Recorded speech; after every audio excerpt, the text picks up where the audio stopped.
So from this play, a lot of questions are going on in my mind about who I am. It's triggered a lot of questions about who I really am.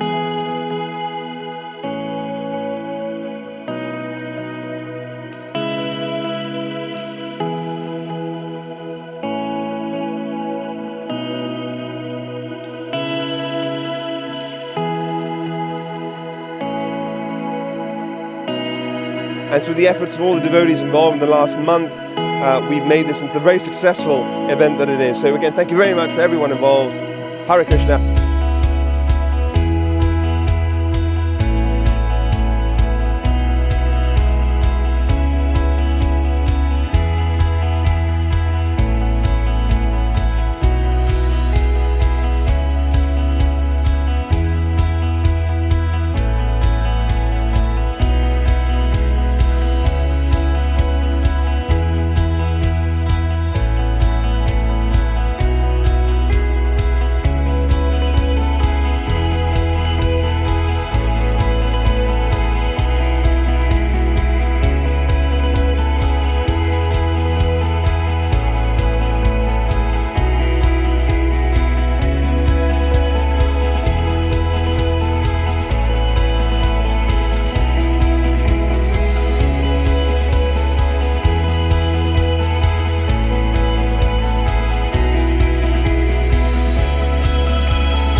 It was an excellent play. I think it opened up people's minds because there's a lot of questions people have about the existence of God, and there are quite a few standard questions that everyone has, such as why is there suffering in the world?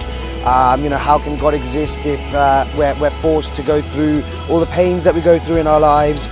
And they're all answered in this play.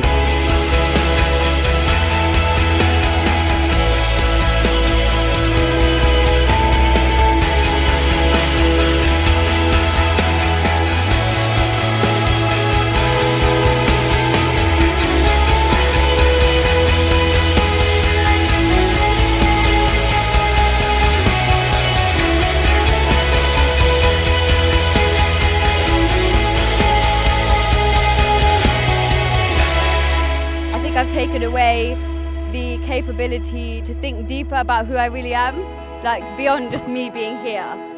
So who I really am. Yeah, so when he was repeatedly getting questioned, wait, can we have a break?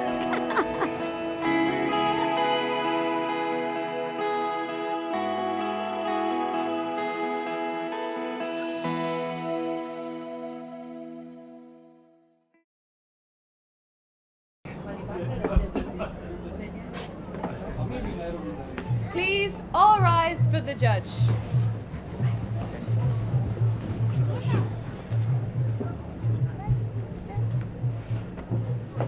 Jury, please place your right hand on your heart and repeat after me.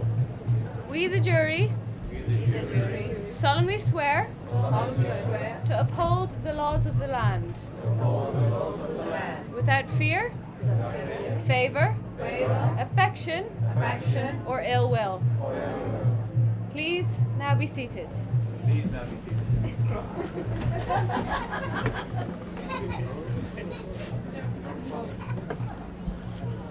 This trial is brought forward today by the Society of Aggrieved Victims, exhausted and utterly sad, otherwise known as Save Us. Millions of members around the world have suffered and struggled, but claim to have gained no help from God. They demand a law to be passed to proclaim that God does not exist. As you can hear the surging crowds outside, they are determined. Outrageous! What is happening in my courtroom? Throw her out! Your Honor, she did this on purpose! I had no idea, Your Honor. I have no idea who that is. Order, councillors! What is going on in my courtroom? I will not have the sanctity of this courtroom disturbed in this manner. Sit down.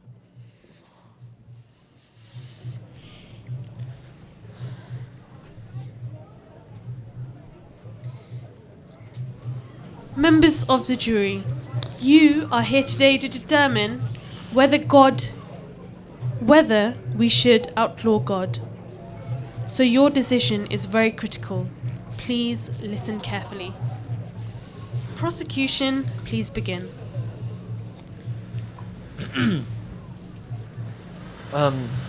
Thank you, Your Honor. That was that incident was unfortunate, but you see, that is how aggrieved my clients are. They have struggled, they have suffered, and now they've had enough. They know that God does not exist, and now they want the world to know it. It is time to stop the worship. Therefore, Your Honor, the prosecution would like to call its first witness to the stand, God. What? Prosecution, this is absurd. Exactly, Your Honor. It is absurd. He can't even come to his own defense. He's worshipped by millions, but he can't even come to his own defense. Why? Because he does not exist. For centuries, philosophers have debated the existence of God. Meanwhile, scientists have made huge advancements in bettering our life. We can now cure the most complex diseases and see stars millions of miles away. In fact, through sheer intelligence, studying and experimentation, we have now solved the most complex mysteries of our universe. But don't take my word for it. Your Honor, I would like to call a real witness to the stand, Professor Garwin.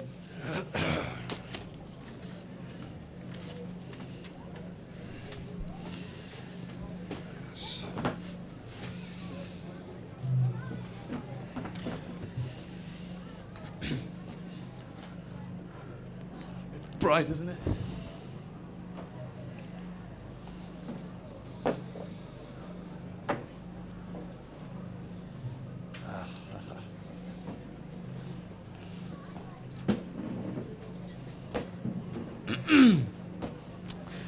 Professor, please state your qualifications for the court. Professor A. Garwin, PhD Quantum Physics, the well-renowned author of The Evolution of Theories. Thank you, Professor. May I ask, where did everything come from? I'd like to read a little excerpt of mine. I think it would help with everyone. Scientists have the evidence that a random cataclysmic explosion of infinite density triggered creation itself. This explosion spread itty-bitty particles throughout space, which form the visible universe we see around us today. Millions and millions of years this effect of gravity had on these particles to form big planets, while primordial soups, if you will, containing inert matter spontaneously came together. Professor Garwin, if you could get to the point. Quickly. Yes, Your Honor. In conclusion, we are here by pure chance, originating from the Big Bang. Exactly. Thank you, Professor, for your clear and very comprehensive explanation. No further questions, Your Honor. Defense? Oh, yes, Your Honor. Members of the jury, before I begin, I would like to show you. Yes, I would like to show you Exhibit A.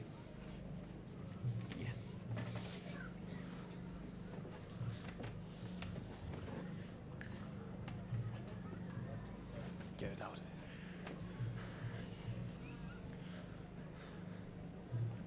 Stupid watch.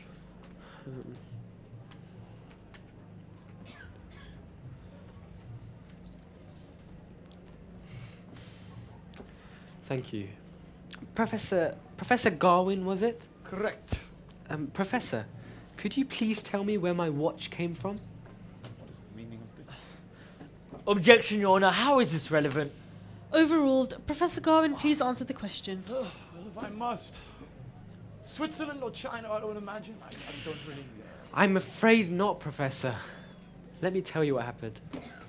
So, I was driving down the road in my car, and all of a sudden, a big bang! The bonnet flew off, there was smoke coming out of the hood, the tyre was punctured, the dashboard lights were going crazy, and there was parts of the engine all across the street. But, Professor, it was a miracle. All of a sudden, spontaneously, the parts of the engine came together to form my perfect, beautiful, and intricate watch. That's just ridiculous. Yes, it is ridiculous. Stupid. Stupid. Preposterous. Preposterous. Yes, Moronic. it is. Yes, it is, Professor. But would you say that the universe is more or less complicated than my watch? I would have to say the universe. Ooh. Professor, more? More complex, yes, my laddie. More complex. So the universe, just let me get this straight, just for my clarification and the clarification of the jury. The universe is more complex. Yes. But you're saying it's ridiculous that my watch came from an explosion, but the universe, in all its complexity, in all its intricacy, in all its awe and beauty, came from a random explosion that happened from nothing? Am I getting that right, Professor? You haven't thought about all the little details, the qualitative, the quantitative. Okay, tell me this then, young lad. Where is your God now, eh? Where is he? I don't see him. You see, Professor, God has always existed. That is the difference. He's the cause, he's the architect, and he's the designer of the universe. You may walk around saying, oh, our Big Bang Theory is the cause of everything. But answer me this. Can you give me one example of something that's in this world that someone or something hasn't created? Well, I'm sure. In this world that someone or something hasn't created. Sure, there's plenty of It has examples. no cause. Just one example, If we please, could just Professor. gather a team of Please, we can researchers, end this trial right now. Expeditionists could get together and we could figure it out. But nothing comes to mind. Well then, your Big Bang is just a theory. It's just an idea.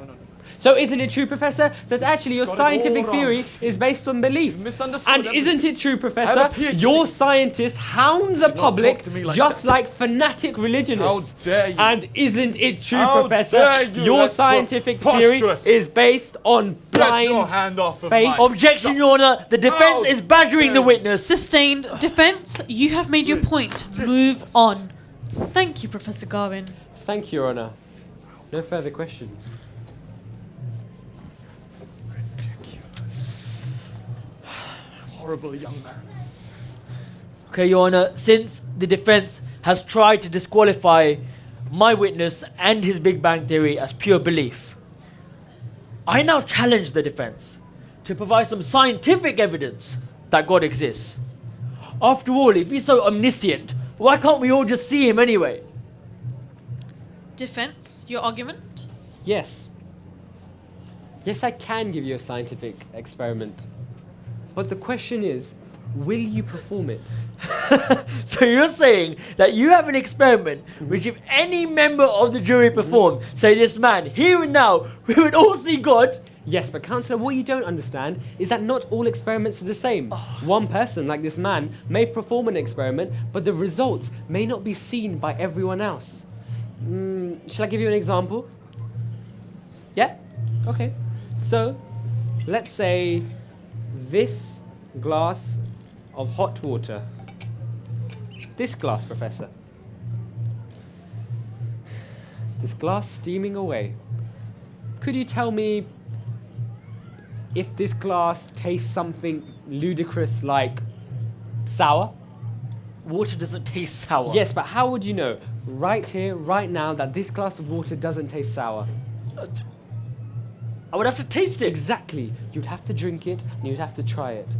If every member of the jury wants to categorically know if this glass of water tastes sour, sweet or salty, you'd have to try it.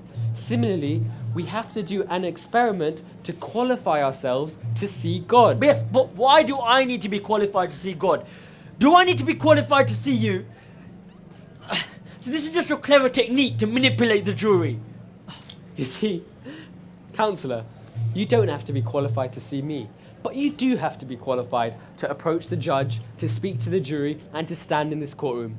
Now, Counselor, don't you have a degree? Yes, of course. And where did you qualify from? Harvard Law School. Impressive. And how long did that take? Many years, several years. Wow, my esteemed guest, well, my esteemed friend, he has a qualification in law to practice law. So, Counselor, would you want a doctor doing surgery on you if they didn't have a medical degree? Of course not. Would you be able to go up to the Prime Minister or the President if you were a nobody? Of course not.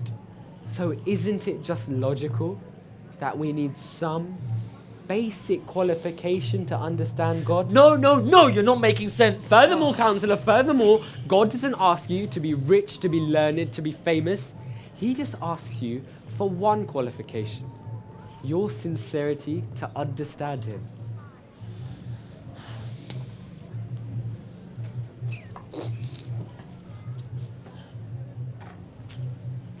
Okay, let's just assume what the defense is saying is true.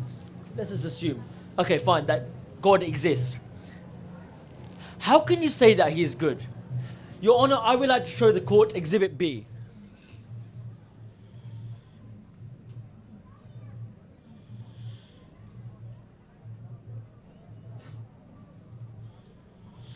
$50 million people die of heart disease and strokes every single year. 1.5 million people die of HIV and AIDS. 500,000 people are murdered. 1 million people commit suicide. An elderly person dies of cold every 7 minutes in the UK alone. 350 million people are depressed. 3.5 million are homeless in the US alone. And in the future, 1 in 3 people in this room will most likely get cancer. So that's hunger, poverty, violence, and death. How can you say that God exists? And even if He does exist, who in their right mind could say that He is good? I'm a father of 2 young children, and I would do anything and everything to protect them. Now you're telling me our Father is sitting up there watching down on us whilst we're here suffering? Don't you dare sit there and tell me that God is good. Defense your argument. I would like to show Exhibit C.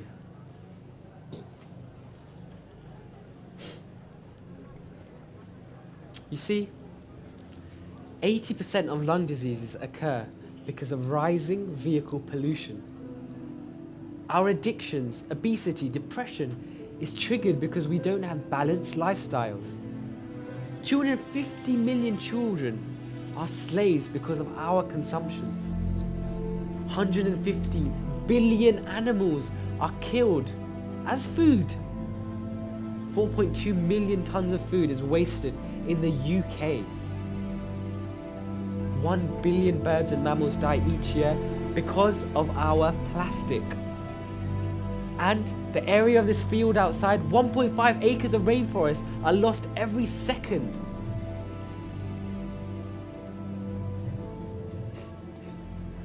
Yes. Yes. I don't deny it. There is suffering in this world. There's so much suffering in this world. But we don't even understand the extent of the suffering. We don't see the bigger picture. Now you solely actually blame God for our suffering. But as you can see, we also have a part to play. The Bhagavad Gita says that God is like a loving parent who is heartbroken to see us suffering. But because we've left Him, because we're runaways, we have to face the consequences alone. And I know, members of the jury, that this does sound a little harsh. So let me call, just to illustrate my point, the judge to the stand. Objection, Your Honor, this is totally outrageous. What is the meaning of this? How dare you question me in my courtroom? Your Honor, I know this might seem a little unconventional, but if you just please bear with me, I have a very logical point to prove. I will allow it. But I warn you, proceed with caution. I will answer from here. Thank you, Your Honor. Your Honor, you sentence people to be locked away? Yes. And why do you do that? Well, with a fair trial, I look at the evidence and offence committed and sentence accordingly, with the hope that they will reform their character. A reformation of character. Thank you, Your Honor. Reformation of character. But however, according to the prosecution, you must be an absolutely evil and disgusting person because you hold people accountable for their own actions. Objection, Your Honor, I never said that. Defence, be careful. You see, God is like our just and fair judge over here. He doesn't interfere with our free will and lets us do as we wish, but he upholds a law of nature called karma. For every action, there is an equal and opposite reaction. As we sow, so we reap. And is this not reasonable, Counselor? I mean, if there were no laws in the world, there'd be absolute chaos. All the members of the jury probably drove here today, and they got here safely. Why? Because they followed the highway code. And God does the exact same thing. He gives us our free will. He gives us guidelines to protect our free will, and then lets us live our lives. And we've had so many lives, but we don't see the bigger picture. Yes, exactly. We don't see the bigger picture. And what's all this nonsense about previous lives? Your Honor, once again, the defense is using arguments based on blind faith. What's all this nonsense about bigger picture and past lives? It's just a load of rubbish. Prosecution, please. This is a court of law. Defence, clarify your argument quickly. Yes, I may not see the whole picture, but we're not talking about me. We're talking about God. It is you who wants to put God on trial. So if you want to challenge me about previous lives, I ask you, Counselor, why don't you take the stand? Objection, Your Honor. This is just getting ridiculous. You know what? I just call for this case. Defence, I am losing my patience. You have called me to the stand. Now you call prosecution to the stand. Do you also plan to call the jury? Yes, Your Honor, just may I approach? Yes. So, Your Honor, what I want to do is actually place him in the stand. If I can do this, it'll only take 2 minutes, and I promise you it'll be good. I am interested to see where this is going. But I warn you, defence, if you waste any of court's time, I'll have you in contempt of court. Proceed. Thank you, Your Honor. Counselor? Counselor, please, quickly, we don't have all day. My 20 years, I've never seen such audacity allowed in the courtroom. Counselor, were you a child? Of course. And now? What are you trying to prove? And now you're a man. So couldn't you say that your childhood was a previous life? Well, no, my childhood was a continuation of Yes, this life. yes, Counselor, but what continues? Well, me, I continue. Really? Really? You continue? Your heart, your lungs, every single cell in your body has changed. So what exactly continues?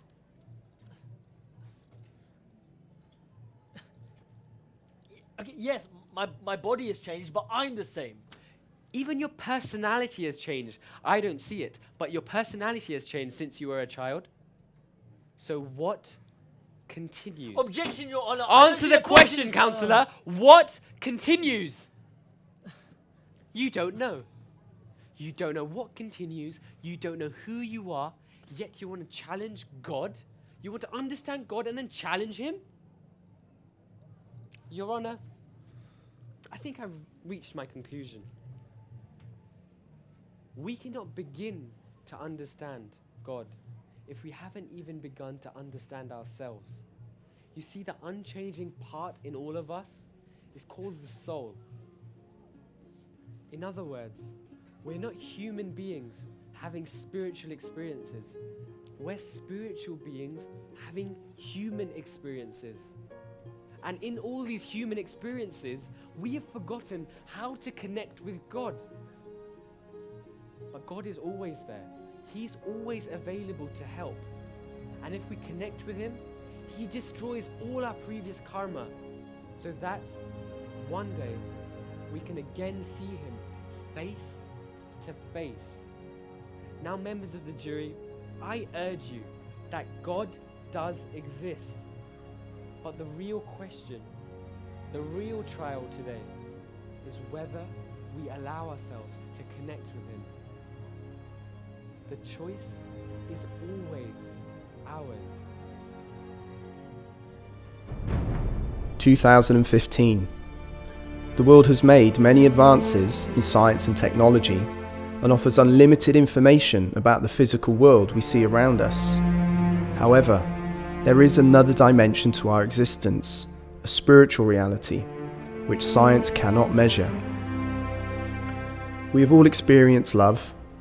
We can't calculate it with formulas or put it in a glass jar, but we know it exists.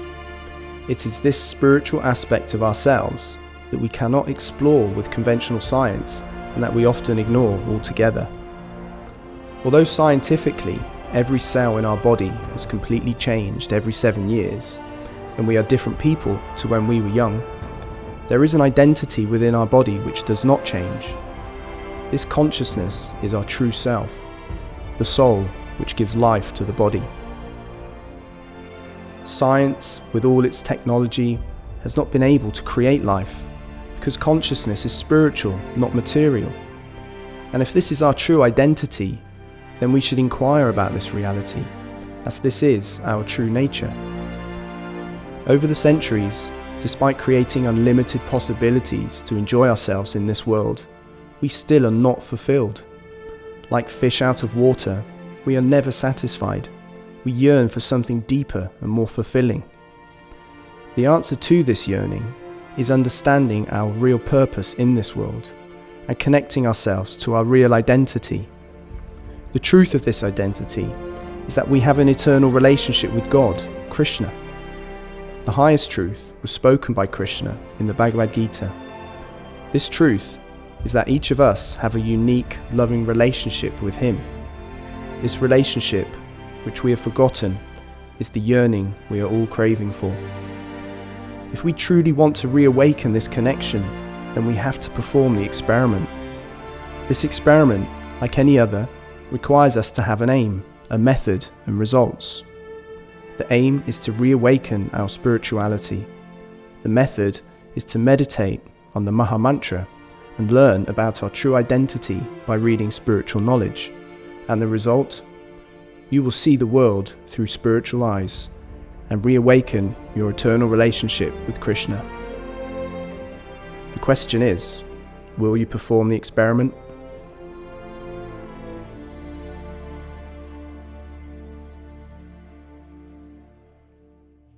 Hare Krishna! So thank you very much for coming to our tent and watching our play. Could we have another massive round of applause for the cast and the team behind the project? So, thank you again. We hope you enjoyed it. If you're 25 years or older, there is a table outside where you can sign up to find out about more events that we do, whether it be in the city or it be in the outskirts of London. We do many more events up and down the UK, actually. So if you'd like to get involved, please sign up and please speak to a friendly face outside. But that's it. There's 2.5 hours left until Shri Krishna Janmashtami, the birth of Lord Krishna, or in other words, until you can break your fast.